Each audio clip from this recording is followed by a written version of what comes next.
Yes, sir. Hey, Zach. I'm Don from Phillipsburg on Eastern Shore. Don and Debbie. Yes. Yes, I remember Don. Yeah, So I've got one of those questions, maybe. It's going to sound that way. This is off of a gag reel from season 1 of Chuck, right? And you're off camera, and you're like, oh, I'm sorry, I changed that. And the gag is Yvonne waiting for her line or something like that. So my question is, of all the different hats, of all the different projects, what have you been able to have the most change on, and what project would you have liked to have been given more opportunity to change? Oh, like have more say in different... Right. Right. What have I had the most say in? I don't know. That's a good question. I mean, I guess probably Chuck, just because we did so much of it. And I got to direct 3 episodes over the years, and we had a really tight, awesome family, and we would all be collaborating every morning. We get there, and we got the sides. Sides are basically just the scenes that you're doing for that day from the script, and we'd all guest stars, and everybody were rehearsing it and hashing through it and trying to figure it all out and talking to writers and making some changes with some lines, and we'd have new directors all the time, and they'd be stepping into it for the first time, so sometimes you'd have to step in and help them a little bit and be like, yeah, this is welcome to the craziness of Chuck, because it was crazy, and just trying to make this mini action movie like every week was really, really nuts. But we definitely got to have a lot of input over the years in that. I don't know. I try to, if I have what I think is a good idea or a helpful or beneficial idea, I try to incorporate it whenever I can. But unfortunately, unless you're like a producer or executive producer, you don't really have carte blanche. You can't just walk in and say, well, I've got a whole bunch of ideas and this is what we're going to do today, and everybody has to deal with it. But I would like that ultimately. I mean, I would like to go and be executive producing my own films and series, and have the ability to change things on the fly when necessary, because it's a really complicated process. There's so many things going on, and sometimes you're shooting a scene and it's just taking a little long, and it's an exterior. The next scene is also supposed to be daylight exterior, but the daylight's about to go bye-bye, and you're like, what do we do right now? Do we turn it into a night scene, or do we put it inside, or and fortunately, if you have the right people around you, those things can get fixed. But it's always nice. That's actually one of the coolest things about Hollywood, or at least film and television. There's always a puzzle, and I like puzzles. Some puzzles, other puzzles I detest. Those little tile sliding puzzles, where you know what I mean? They're kind of like, by the way, they're like Rubik's Cubes for dum-dums. I am the dumbest of dum-dums when it comes to Rubik's Cubes and things, like in those sliding, I'm like, well, if I move the 5, I can't get the hell with it! And I just throw it on the ground and smash it to bits, and then I take all the tiles when they're out, and then I put them in the right order, and I say, did it! So that's the answer to your question. Cheers, thank you very much, Sam. Next question, sir. Hey, Zach. A little low for you there? Yeah, from Virginia. I want to start by thanking you for coming to the East Coast. Yeah, heck yeah. Yeah, I mean, I've only been to San Diego twice the past 2 years, so I missed out on Nerd HQ, but I got into your pop-up party at, Tin Roof or something? Yeah, anybody else at that pop-up party at Tin Roof? Yeah. It was okay, it was very good. I heard that the band before the DJ was awesome. I wish I wouldn't have taken the band off, because then they put the DJ up there, and it was... I think the crowd agreed, and you made their entire life, that was probably their best. Oh, cheers, thanks, brother. My question is, I was sad to hear about Henry Cavill's negotiations for possible cameo in Shazam falling through. I know you can't talk too much about that, but if it's true, what do you think WB would replace as an introduction for you to Justice League? And if you can't say, how would you like Shazam to be introduced in the Justice League, via a person, or what way? Nope.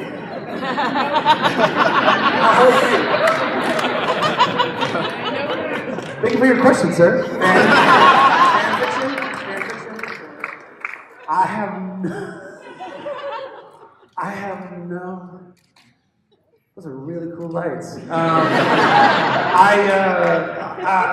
No, for real. There are so many things that are so far above my pay grade. So even if it's not that I can't talk about it as much as I literally can't, because I don't know anything. But look, I want all the cameos. I want to be all the cameos in everybody else's movies. I want everybody to be in my movies. I mean, you know, not one of these guys, but well before Marvel built their Marvel universe, any one of us who read comics was always like, "Where's all the crossovers? Why aren't they doing this more?" And thank God they figured it out. We're like, "Hey, maybe we should make our movies with crossovers." It's like, "Yeah, maybe we should do that." Because that's what you do in the comics, and that's what makes it so fun. That's how I found so many other characters. I mean, I remember reading the Infinity series, and like I found Silver Sable reading the Infinity Gauntlet. Like, I was like, I never would have found Silver Sable as a character. I don't read her now, but the point is, it was really incredible. You loved the idea that they all lived in the same world, kind of, you know. So I'm all about all of that. Everyone. How that ends up working out?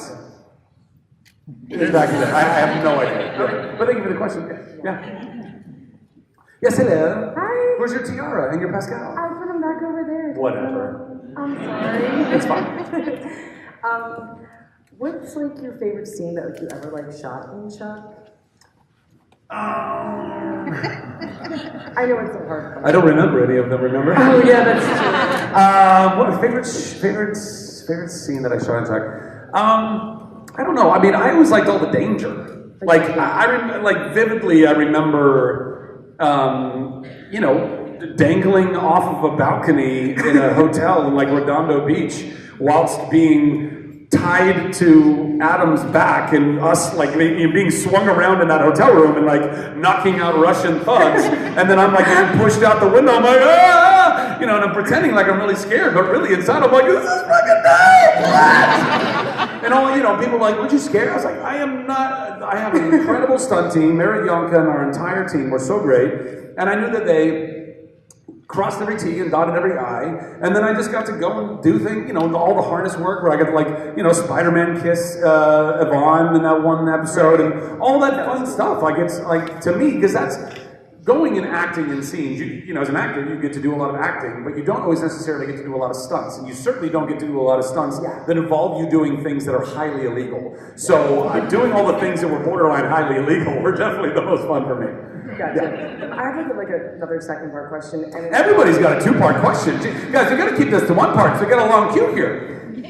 I was just wondering, like, is your favorite line literally? Because I don't know if people noticed, but like you said it also like in Tangled as well as Chuck. And Chuck was like before Tangled, like you said literally. You know, there's a ball and chain. Did I like, literally say it a lot? Yes, you did. And you also said literally about the hair too. I don't know. I literally don't know. I'll get back to you on that. I would laugh about that. Yeah. Thank you very much. Hello, Nerd Herder. Hi, my name's Esther. I'm from Woodstock, Maryland. I Welcome. went to Broadway to see it twice, and it was really amazing. Thank you. Wait, did you go see both shows or see one show I saw twice? First Date and She Loves Me. Thank you very much. Any other people here saw First Date and She Loves Me? I love it. Yes, it is.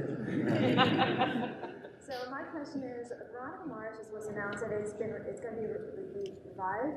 Would you and the original cast of Chuck consider reviving Chuck? Yeah, I would. Not as a series. That would be, to me, that would be more than we would need to do, and a very difficult thing to do because that's a much longer commitment. But I stand on this. I'll stand on it till I'm 85 and with a walker. We're gonna make a Chuck movie. I swear to God, we're gonna do it. But I'm still wanting to do it. So Chuck movies, yes. Chuck series, no. As far as I'm concerned, yeah. All right, thank you. Thank you so much. Yeah. Next question. You can also move that. Can we get somebody to like angle that up? There you go. There you go. Yes. There you go. Hi, my name is Morgan. Hi, Morgan. I did not get to see She Loves Me in person, but I saw the video and it was fantastic. Fantastic. And so my question is, what is the most valuable lesson you learned from your theater experience? And then separately, what's something new you learned from television and film? Well, theater, I mean, you know, having started there as a younger actor as well, I mean, you learn all of the important lessons in theater. You learn how to build a character and really flesh it out and make it three-dimensional as you can. You learn how to be present with your scene partner, making it very much about that moment right then. And particularly when you're doing theater, there is no safety net. You can't just be, oh, I flubbed that line, let me go back and do it again. So you really have to be present. You have to know all of your dialogue, you have to know all of your blocking, to the best of your ability, and then go and try to just inhabit that space on that stage as if there is no audience, and as if there are no lights, and as if you're really having a real moment with another person. And the longer I practice that, the better I've gotten at it, I hope. But that's like with anything. I mean, any person in this audience, whatever you guys do for a living, the longer you do it, the better you get at it. And sometimes you get so good at it, it's not challenging you anymore, and you got to kind of branch out and go like, how do I go and challenge myself more? Because we're really capable people. Our bodies and our minds, we can go and move mountains, particularly together. And I don't know why I'm going off to a philosophical tangent, because why the hell not? And hallelujah. And but genuinely, so I, from theater, those fundamentals of acting, and from film and television. With theater, you still have to kind of project to the back row. With film and television, you get to have much more nuanced performances. You can do a lot with just your facial expressions.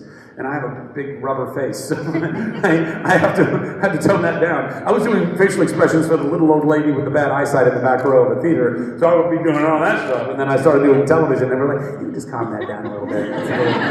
Not everybody's Jim Carrey. All right, Zach, thanks a lot." So that's what I've learned. Yeah. Awesome. Cheers. Thank you. Next question. Hello, I'm Deborah.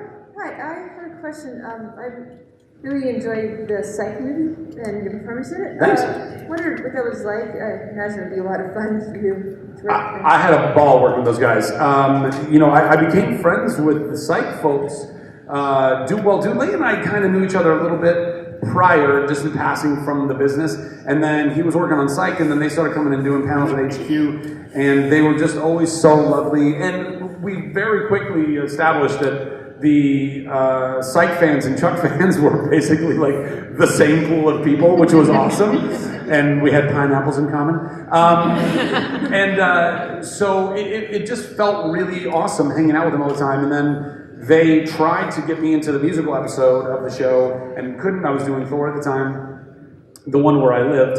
And so we couldn't do that. And then when they were making the Psych movie, Roday was like, "Hey man, what are you doing? You want to do this?" I was like, "I'm totally in." And then he told me that I get to look like David Bowie's Thin White Duke, and I was like, "I'm totes in." And then I basically just bugged them with my English accent so much that they're like, "Fine, you can do it. Fine."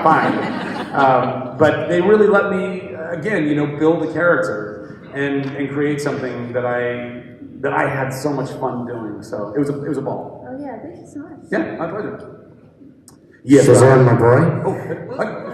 I'm sorry, what was that? Shazam. Okay. Yeah, as in like the Shazam movie. Alright, yeah. Okay. You're trying to multitask and make a video at the same time? Sorry. Oh, it's okay. Hi.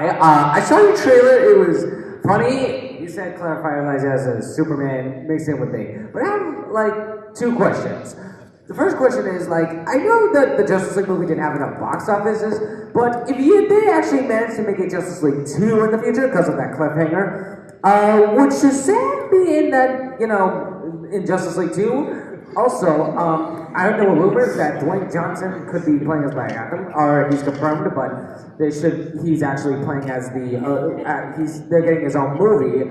I know this is obviously you can't answer that for spoilers, but just for saying, will you actually manage to fight The Rock in that movie? Well, if they actually manage to get that. I'm sorry. I didn't. I get a little stirring when I get to actors like these. But okay, I mean, if they made a Justice League 2, would Shazam be in it? And the second question is that if Dwayne Johnson, The Rock, will actually be Black Adam in a future Shazam sequel or a movie? Got it. Justice League 2, no idea. I hope. I hope they make another one, and I hope Shazam gets to be in it. And as far as I know, Dwayne The Rock Johnson, which I believe is his full name, is still confirmed to be Black Adam, and I don't know when they're going to make a standalone Black Adam movie, but I know that's the plan, and I hope that eventually Shazam and Black Adam get to fight each other, because I'd like to kick The Rock's ass. That's